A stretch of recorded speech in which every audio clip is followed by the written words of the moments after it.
नमस्कार, आप देखना शुरू कर चुके हैं न्यूज फॉर्मेशन। मैं हूं आपके साथ धीरेन्द्र। 243 विधानसभा सीट पर चुनाव होना तय है और इन्हीं 243 में से किसी एक को मुख्यमंत्री की कुर्सी हाथ लगेगी। हालांकि ये बात अधूरा सच है। एमएलसी भी मुख्यमंत्री बन सकते हैं और जो वर्तमान मुख्यमंत्री हैं, ये जब से मुख्यमंत्री हैं तब से एमएलसी ही हैं।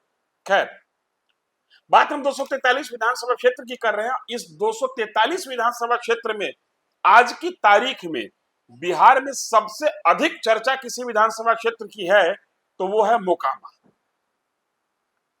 दो बाहुबलियों का राजनीतिक टकराव यहां पर था। 30 अक्टूबर को एक घटना घटी। इसमें एक व्यक्ति जो कि पूर्व में उनका आपराधिक इतिहास रहा है, दुलारचंद यादव की हत्या हो जाती है और इस हत्या के बाद से मोकामा विधानसभा क्षेत्र का राजनीतिक गणित बनने और बिगड़ने लगता है। ऐसा माना जा रहा था कि इस हत्याकांड के बाद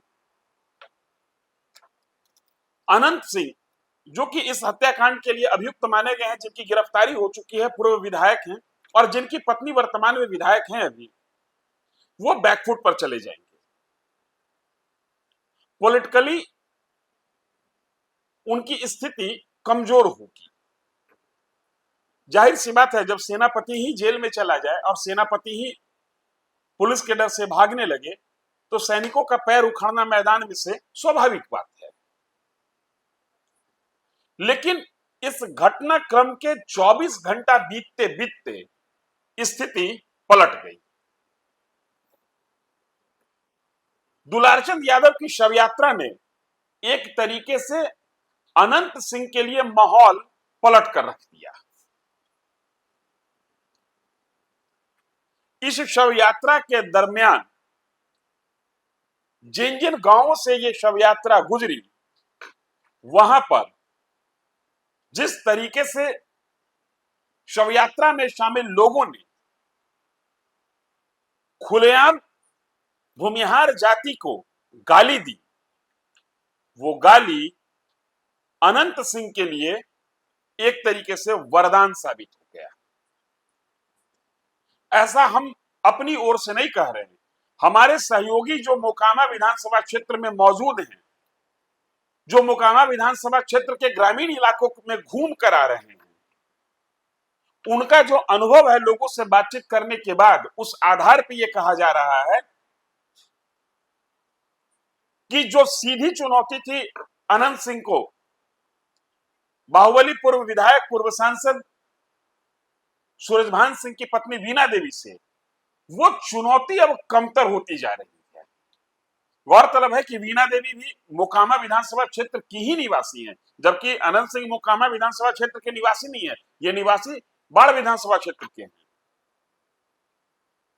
और यह माना जा रहा था कि राजद के सिंबल पर चुनाव लड़ने के बावजूद वीणा देवी स्वजातीय वोट कम से कम 25% लेने में कामयाब रहेंगी। और मोकामा का सामाजिक समीकरण को अगर समझने की कोशिश करें तो भूमिहार मतदाता वहां पर 1 लाख से ऊपर माने जाते हैं, 1,10,000 के आसपास, और पोलिंग कैपेसिटी 75 से 80,000 के आसपास है।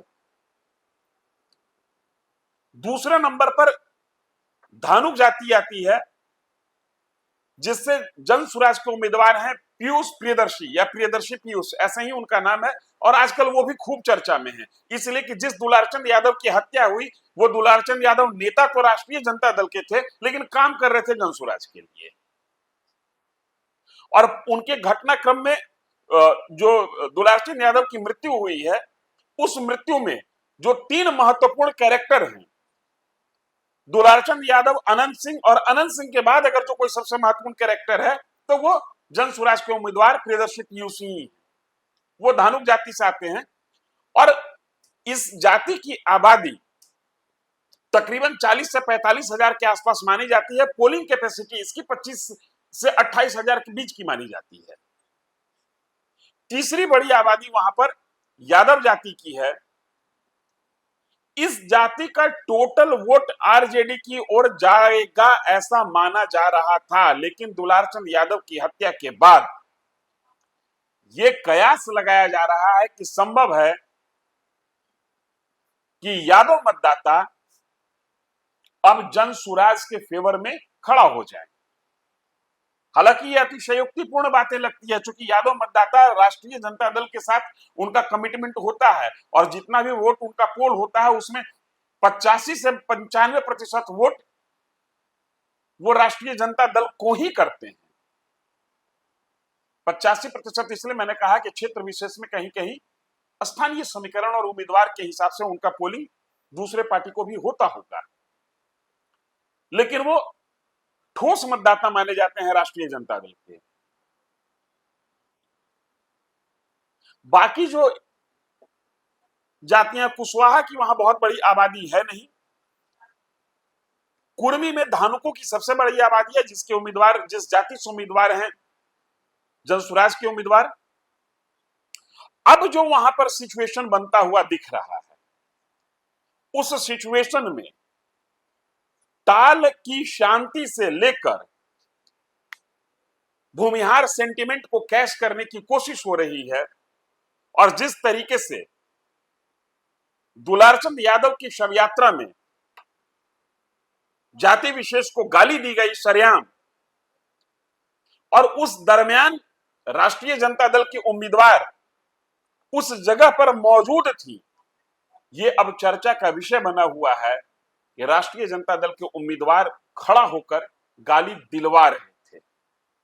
ऐसा वहां के लोगों से बातचीत करने पर मिल रहा है सुनने को, और कई सोशल मीडिया प्लेटफॉर्म पर जो स्थानीय लोगों की बातचीत कई अलग अलग यूट्यूब चैनल्स और न्यूज चैनल्स जो दिखा रहे हैं, सुना रहे हैं, उससे भी ये बात साबित होती है, ये बात ऐसा दिखता है कि स्थानीय जो भूमिहार मतदाता हैं उनके अंदर अब वीणा देवी को लेकर एक रोष है कि आपके रहते, आपकी छत्रछाया में, आपकी मौजूदगी में, आपकी सरपरस्ती में जाति विशेष को गाली दी गई और आप सुनते रह गए। लिहाजा उस पूरे विधानसभा क्षेत्र में अब यह कयास लगाया जा रहा है कि इस गाली ने पूरे विधानसभा चुनाव के रुख को पलट दिया है। सबसे बड़ा मतदाता वर्ग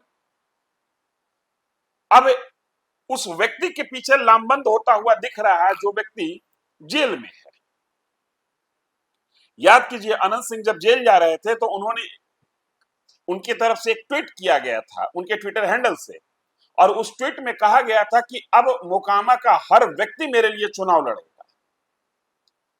और आज जब ललन सिंह मोकामा में रोड शो कर रहे हैं तो उन्होंने भी बात वहीं से शुरू की कि अब मोकामा का हर व्यक्ति चुनाव लड़ेगा अनंत सिंह के लिए। और बात इससे भी बड़ी कर दी, ललन सिंह ने ऐलान किया कि अब चुनाव की तारीख तक मोकामा विधानसभा का चुनाव मेरी जिम्मेदारी है और मैं चुनाव लड़ रहा हूं, मैं मोकामा में ही कैंप कर रहा हूं। और जिस तरीके से ललन सिंह के साथ जो एनडीए के और बड़े नेता हैं वो मोकामा में कैंप करने जा रहे हैं, ललन सिंह के साथ एकता का प्रदर्शन करने जा रहे हैं, अब यह चुनाव एक तरफा होता हुआ दिख रहा है। लेकिन इस एक तरफा होने के क्रम में जो टर्निंग पॉइंट है इस इलेक्शन को लेकर, वो टर्निंग पॉइंट है दुलारचंद यादव की शव यात्रा में सरेआम सरेराह एक जाति विशेष को गाली देना। उस गाली ने राजद उम्मीदवार की स्थिति को कमजोर कर दिया। और राजनीति का एक सिद्धांत कहता है कि ताकत के साथ ताकत जुड़ता है। अगर राजद उम्मीदवार अपने ही समाज में, अपने ही घर में कमजोर हो गए तो यकीनन यादव वोट बैंक टूटेगा। संभव है कि वो कुछ हद तक जन सुराज की ओर ट्रांसफर हो, और ये जन सुराज की ओर ट्रांसफर होने का मतलब है कि अनंत सिंह के विपक्षी वोट में बिखराव।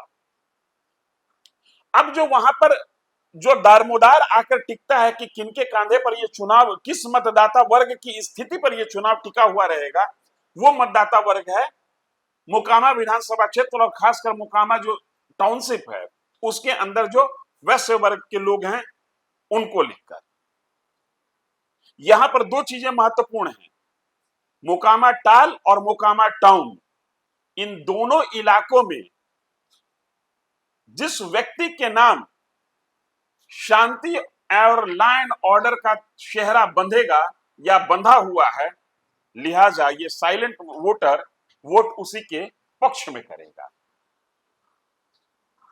मोकामा विधानसभा क्षेत्र में जो टार इलाका है वहां पर फसल की लूट एक आम घटना होती थी,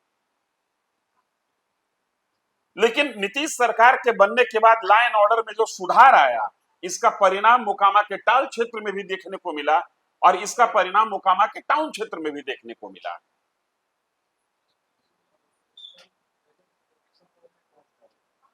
इसलिए जो अब वहां की सामाजिक और राजनीतिक समीकरण, नया समीकरण जो बनता हुआ दिख रहा है, उस समीकरण में दुलारचंद यादव की शव यात्रा में गाली गलौज करने के बाद अब स्थिति अनंत सिंह के फेवर में मुड़ती हुई दिख रही है। हालांकि आज 3 तारीख है, मतदान 6 तारीख को होना है।